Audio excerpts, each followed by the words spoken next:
Praise the lord. దేవునికి స్తోత్రాలు. నేను pastor Ratna Maitra from Praise God Ministry. ఈ రోజున యేసయ్య మన కోసం ఏం వాగ్దానాన్ని ఏర్పాటు చేశారో ఒకసారి చూద్దాము. 2 కొరింథీయులకు రాసిన పత్రిక 3వ అధ్యాయము 18వ వచనము. మనమందరమును ముసుగులేని ముఖముతో ప్రభు యొక్క మహిమను అద్దం వలె ప్రతిఫలింపచేయుచు, మహిమ నుండి అధిక మహిమను పొందుచు, ప్రభువగు ఆత్మచేత ఆ పోలికగానే మార్చబడుచున్నాము. దేవునికి స్తోత్రాలు. 2 Corinthians chapter 3 verse 18. But we all with unveiled face, beholding as in a mirror the glory of the Lord, are being transformed into the same image from glory to glory, just as by the Spirit of the Lord. దేవునికి స్తోత్రం. Glory to glory, మహిమ నుండి అధిక మహిమలోకు. మనం ఇక్కడ Hebrew భాషలో మనం చూస్తే ఈ యొక్క గ్లోరీని మనం చూస్తుంటే దగ్గర 20 రకాలైన అర్థాలు అంటే వేరియేషన్స్గా చెప్తా ఉంటారు. డిపెండింగ్ ఆన్ ద కాంటెక్స్ట్, ఏ విధంగా మనం ఏ సబ్జెక్ట్ని మాట్లాడుతున్నామో దాని ప్రకారంగా almost like 20 words we can use. And also ఇక్కడ మనం చూస్తూ ఉంటే గ్లోరీ అనగానే మనకేం తెలుస్తుందంటే మనం మహిమ అంటాం తెలుగులో.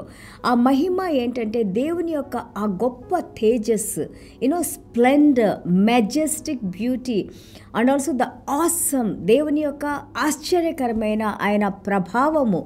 సో ఇక్కడ మనం చూస్తూ ఉంటుంటే గ్లోరీ టు గ్లోరీ, ఇది మన పర్సనల్ ఎక్స్పీరియన్స్ ఉంటుంది. మనము దేవుని సువార్త విన్నప్పుడు, మనము దేవుని నమ్ముకున్నప్పుడు, దేవుని యొక్క ఆ యొక్క రక్షణలోకి వచ్చినప్పుడు, దాని దగ్గర నుంచి మన ప్రార్థన ద్వారా కానీ, దేవునితో మనకున్న సహవాసంలో కానీ, అలాగే దేవుని వాక్యాన్ని చదివినప్పుడు ఆ విశ్వాసంలో మనం ఏ విధంగా దేవునికి ఇంకా దగ్గరగా ఉన్నప్పుడు ఆ లోపల నీ హృదయంలో వచ్చే మార్పులు, నీ హృదయంలో దేవుడు నీకు అనుగ్రహిస్తున్న ఆ యొక్క ఆ శక్తి నీలో ప్రభావితం అవుతా ఉన్నప్పుడు ఇట్ ఈస్ వెరీ ఆబ్వియస్. ఎంతోమంది చూడటానికి అది దేవుడు మన కృపను అనుగ్రహిస్తారు. దేవుడు ఎప్పుడైతే మనల్ని తన వాక్యం ద్వారా తను ఎన్నుకున్న దేవుడు ఆయన ప్రణాళిక ప్రకారం ఎప్పుడైతే తనను మనకి తెలియజేసుకుంటారో, మన హృదయంలో ఆ యొక్క ఆ భావాన్ని అలాగే ఆ ఇన్స్పిరేషన్ని దేవుడిచ్చి ఆ వాక్యం మనం వినేటప్పుడు ఇల్యూమినేషన్, ఆ వెలుగుని దేవుడు మన హృదయంలో ప్రకాశింపజేసి అందులో మనం దేవుని యొక్క గొప్పతనాన్ని లైక్ ఇంత గొప్ప దేవుడు, ఒక పాపినైనా నా దగ్గరికి దేవుడు వచ్చారు, నన్ను క్షమించారు, అలాగే నన్ను తన బిడ్డగా స్వీకరించారు, నన్ను తన బిడ్డగా సీల్ చేసుకున్నారు. నాకు ఈ రోజున దేవునితో ఉన్న సంబంధము ఎవ్వరు కూడా విడదీయలేంది, అది నిత్య జీవంలో దేవునిలో నేను జీవించి ఉండటానికి దేవుడు నన్ను ఎన్నుకున్నారు అన్నప్పుడు అది నీకు చాలా అద్భుతంగా నీకు ఇంకా కాన్ఫిడెన్స్నిచ్చి, దేవునిలో ఇంకా నిబ్బరాన్ని కలిగించి, దేవునిలో ఏ విధంగా నడుచుకోవాలో పరిశుద్ధాత్మ దేవుడు మనల్ని ఆ స్టెప్ నుంచి ఎన్నో స్టెప్లుగా ఎంతగానో మనం పైకి ఎదగటానికి దేవుడు మనల్ని మహిమ నుండి అధిక మహిమకు, మనలో ఆయన జీవిస్తూ, మనలో ఆయన చూపిస్తూ, మనలో ఆయన కార్యాలు జరిగిస్తూ, మనలో ఆయన ఆత్మ మేనిఫెస్టేషన్స్, ఆయన యొక్క ఆత్మ ద్వారా జరిగించే కార్యాలని, అధికారాన్ని మనం చూస్తూ ఉన్నప్పుడు it was all like you just దేవుడు చేసిన కార్యాలకి అవి చెప్పడానికి మనకి యాక్చువల్గా సరిపోవు. అలాంటి మహిమలోకి దేవుడు మనల్ని అనుదినము ప్రతిరోజు అంచెలంచెలుగా తనతో పాటు నడిపిస్తూ ఉంటారని మనం ఇక్కడ చూస్తున్నాము.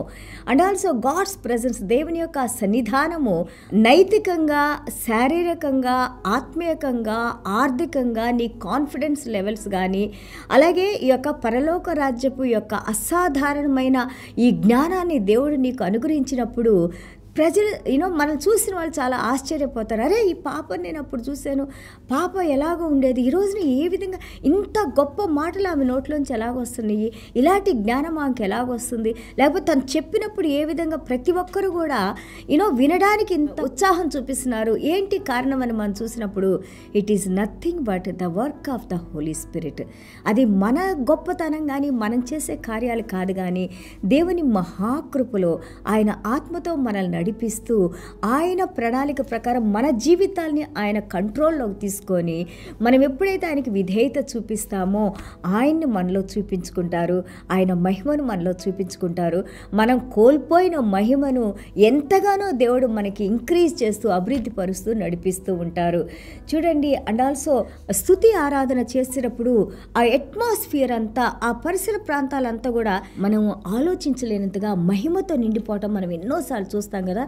ప్రతి ఒక్కళ్ళు కూడా హృదయంలోంచి మనము స్తుతించి ఆరాధించేటప్పుడు ఆ హృదయంలో దేవుడు చేసిన ప్రతి ఒక్క కార్యాన్ని మనం జ్ఞాపకం చేసుకుంటా దేవుని వైపు చూసి ఎంత గొప్ప దేవుడు అని మనం దేవుని స్తుతించేటప్పుడు ఆ ప్రదేశం అంతా కూడా దేవుని సన్నిధానంతో నిండిపోయాను, మహిమతో నిండిపోయే ఆ యొక్క సందర్భాలు ఎన్నోసార్లు మనం సంఘాల్లో చూస్తూ ఉంటాము. దేవునికి స్తోత్రాలు. దీన్నే అంటారు కాబోద్ ఇన్ హీబ్రూలో. కాబోద్ అంటే like the glory of God, glory to God, దేవునికి మహిమ, దేవునికి స్తోత్రాలు. చూడు నిర్గమాకాండం 33:22లో మనం చూస్తుంటే దేవాది దేవుడు అంటారు మోషే గారితో, నా యొక్క మహిమ ఈ విధంగా ఇట్లా పాసెస్ నేను నడుస్తూ వెళ్ళినప్పుడు నా వెనక భాగాన్ని మాత్రమే నువ్వు చూడు అని అంటారు. ఎందుకంటే నన్ను చూసి మీరు జీవించలేరు. అలాంటి మహిమ కలిగిన దేవుడే ఈ రోజున క్రీస్తు ప్రభు ఆయన ఆ యొక్క అధికారంతో, ఆయన ఆత్మతో, ఆయన శక్తితో ఈ రోజున నీలో నాలో ఎంత గొప్పగా జీవించి ఉన్నారు, ఏ విధంగా దేవుడు నడిపిస్తున్నారు, ఏ విధంగా తన జీవాన్ని మనకిచ్చారు. చూడండి ఎంత మనము బ్లెస్సెడ్ పీపుల్, ఎంత ఆశీర్వదించబడిన వారిగా మనం ఉన్నాము. దేవునికి స్తోత్రాలు. అలాగే నిర్గమాకాండం 16:10లో మనం చూస్తే ద క్లౌడ్ కవర్డ్ 6 days అంటే టెబర్నకల్ మందసం ఉన్న ఆ ప్రదేశం అంతా 6 రోజుల మహిమతో నిండిపోయినప్పుడు వాళ్ళు లోపలికి వెళ్ళలేకపోయారు, అక్కడి నుంచి మళ్ళీ ప్రయాణం కాలేకపోయారు అని ఉంది. ఇదంతా కూడా దేవుని యొక్క కృప, దేవుని మహిమని మనం చూస్తా ఉన్నాం. మనం యోహాను సువార్త 1:14లో చూస్తే వి బిహెల్డ్ హిస్ గ్లోరీ అని ఉంటుంది. ఆయన మహిమను పొంది ఉన్నాము అని ఉంది. ఇది సచ్చే చాలా గొప్ప మాట. ఇది కోల్పోయిన మహిమను మళ్ళా తిరిగి దేవుడు మనకి దేవుని యొక్క మహిమను కలుగజేసింది యేసయ్య మాత్రమే అని మనం ఇక్కడ నేర్చుకుంటా ఉన్నాము. లూకాసు వార్త 2:9లో చూస్తే ఆ యొక్క దేవదూతలు అక్కడ నిలబడి ఉన్నప్పుడు వాళ్ళంతా కూడా గొల్లలు దేవదూతలంతా కూడా ఆ యొక్క సందేశాన్ని ఇవ్వడానికి దేవదూతలు వచ్చినప్పుడు ఆ ప్రదేశం అంతా కూడా దేవుని మహిమతో నిండిపోయింది అని ఉంది. It may be light, it may be the mist, it may be the cloud, it may be the presence of the Lord, the awesomeness of God. ఇవన్నీ కూడా దేవుని మహిమ కింద మనం చూస్తూ ఉంటాము. అలాగే చూడండి అపోస్తల కార్యాలు 2:3లో ఎప్పుడైతే అపోస్తలు అందరూ కూడా పైగదిలో వాళ్ళు ప్రార్థన చేసుకుంటూ ఉన్నప్పుడు ఎంత చక్కగా పరిశుద్ధాత్మ దేవుడు యొక్క అగ్ని రూపంలో దిగి వచ్చి భాషల్లో మాట్లాడటానికి, దేవుని పరిశుద్ధాత్మ దేవుని శక్తిని పొందటానికి, మళ్ళీ కోల్పోయిన మహిమను తిరిగి పొందటానికి ఎంత అద్భుతంగా దేవుడే మన దగ్గరకు వచ్చారు, దేవుడే ఈ కార్యాలు జరిగిస్తున్నారు, దేవుడే తన ఆత్మను మన మీదకు పంపించారు. దేవునికి స్తోత్రాలు. అలాగే మనం యోహాను సువార్త 17:1-2లో అలాగే మనం 22వ వచనం మనం చూస్తూ ఉంటే గ్లోరీ యువర్ సన్, ఆ యొక్క మహిమ క్రీస్తులో ఉందని. అండ్ ఆల్సో యేసయ్య ప్రార్థన చేస్తారు, ప్రభువా తండ్రి నేను మిమ్మల్ని మహిమ పరిచాను, అలాగే వీరందరూ కూడా ఈ యొక్క మహిమని ఇవ్వడానికి మీరు కృప చూపించడానికి ప్రార్థన చేసినట్టు మనం చూస్తా ఉన్నాము. అలాగే చూడండి ఇక్కడ రోమాపత్రిక 6:4లో చూస్తే గ్లోరీ ఆఫ్ ద ఫాదర్, మహిమ కలిగిన దేవుడు ఆయన యేసుక్రీస్తును చనిపోయిన యేసయ్య శరీరాన్ని ఏ విధంగా తిరిగి జీవింపజేశారో అదే విధంగా పాపంలో మనం యేసయ్యతో పాటు చనిపోయాము, నువ్వు నేను కూడా ఆ యొక్క నూతన యొక్క జీవితంలోకి యేసయ్యలోకి ఆయన మహిమలోకి మనం నడుస్తూ ఉన్నామని మనం నేర్చుకున్నాము.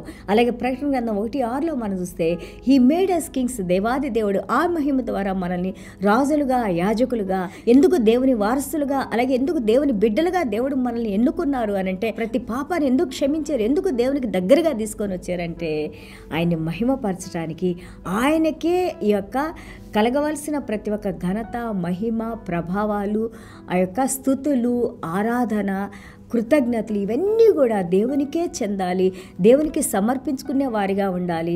ఆ రోజున ఏదైనా వనంలో ఏ విధంగా ఆదాము అవ్వ దేవుని ధిక్కరించి ఆయన చెప్పిన మాటను వినకుండా దేవుడిచ్చిన ఆశీర్వాదాలను కోల్పోయారు. కానీ ఈ రోజున యేసయ్య మళ్ళీ తిరిగి దేవాది దేవునితో మనల్ని ఐక్యపరిచి పోగొట్టుకున్న ప్రతి ఆశీర్వాదాన్ని నీకు నాకు అనుగ్రహించి ఈ రోజున దేవుని బిడ్డలుగా ఆయన మహిమలోకి మనల్ని నడిపిస్తున్న దేవాది దేవునికి స్తోత్రాలు. ఇందులో మనం జీవించి అలాగే దేవుణ్ణి చాటి చెప్పేవారిగా మనం ఉండాలని ఇక్కడ దేవాది దేవుడు కోరుకుంటున్నారు. దేవునికి స్తోత్రాలు. చిన్న ప్రార్థన చేసుకుందాం. యేసయ్య మీకు వందనాలు, స్తోత్రాలు నాయన. అవును నాయన ప్రభా, ఒక్కరూ నీతిమంతులు లేరు, ఎవరూ నీతిమంతులు లేరని మేము రోమాపత్రిక 3వ అధ్యాయము 6వ అధ్యాయంలో మనం నేర్చుకున్నాం నాయన. కానీ ఈ రోజున నాయన ప్రభా మీ నీతిని మాకు అనుగ్రహించి నాయన, మీ మహిమను పోగొట్టుకున్న మహిమను, మీ జీవాన్ని, మీ సన్నిధానాన్ని నాయన, మీ వెలుగును నాయన ప్రభా, మీ యొక్క ఆత్మ నాయన, మీ పరిశుద్ధ ఆత్మలో ఉన్న అధికారాన్ని నాయన, శక్తిని మీరు మాకు అనుగ్రహించి నాయన ఈరోజు తిరిగి మీ బిడ్డలుగా మమ్మల్ని జీవింపజేసుకోండి నాయన. ఇదిగో నేను క్రీస్తును లేపిన ఆ మహిమ కలిగిన దేవుడు మమ్మల్ని మీలో చేర్చిన ఆయన ప్రభా, మీలో జీవింపజేసిన ఆయన ప్రభా, ఈ రోజున మహిమ కలిగిన బిడ్డలుగా నాయన, మీ బిడ్డలుగా నాయన తండ్రి, మమ్మల్ని అనుదినము మహిమ నుండి అధిక మహిమలోకి నడిపిస్తున్న పరిశుద్ధాత్మ దేవ, మీకు వందనాలు స్తోత్రాలు చెల్లించుకుంటున్నాయన. ఈ ఆత్మీయ వరాలు నాయన, అసాధారణమైన మానవులు చేయలేని కార్యాలు నాయన మా కుటుంబాల్లోనైనా ఈ ప్రపంచంలో మీరు జరిగిస్తున్నాయన. ఎంతోమంది మీకు దూరంగా ఉన్న వారినైనా తండ్రి, మీరిచ్చిన యొక్క ఆశీర్వాదాలను కోల్పోయిన వారినైనా మీరు కరుణించినైనా, జాలిపడినైనా, కృప చూపించినైనా, మళ్ళీ తిరిగినైనా బిడ్డల హృదయాలు మీరు స్పందింపజేసినైనా, బిడ్డలు తిరిగి మీ పాదాల దగ్గరికి రావడానికి నాయన ప్రభా, మీరిచ్చే మహిమను పొందటానికి నాయన, మిమ్మల్ని మహిమపరచడానికి నాయన, మేళ భయభక్తులు కలిగి ఉండటానికి నాయన ప్రభా మీరు సహాయం చేసినాయన. ఈ వాక్యాలు విన్న ప్రతి ఒక్క బిడ్డ కూడా నాయన ప్రభా తిరిగి మంచి జీవితంలోకి నాయన, నూతన జీవితంలోకి నాయన ప్రభా, ఈ పాపపు జీవితాన్ని విడిచిపెట్టి నాయన ప్రభా మీలో జీవించిన ఆయన నూరంతలుగా ఫలించే బిడ్డలుగా మమ్మల్ని, మా కుటుంబాన్ని దీవించి మా ద్వారా మీరే మహిమ, ఘనత, ప్రభావాలు పొందుకోమని యేసయ్య దివ్యమైన నామములో తండ్రి ఆశీర్వదించి ప్రార్థన చేస్తున్నాం తండ్రి. Amen. God bless you all.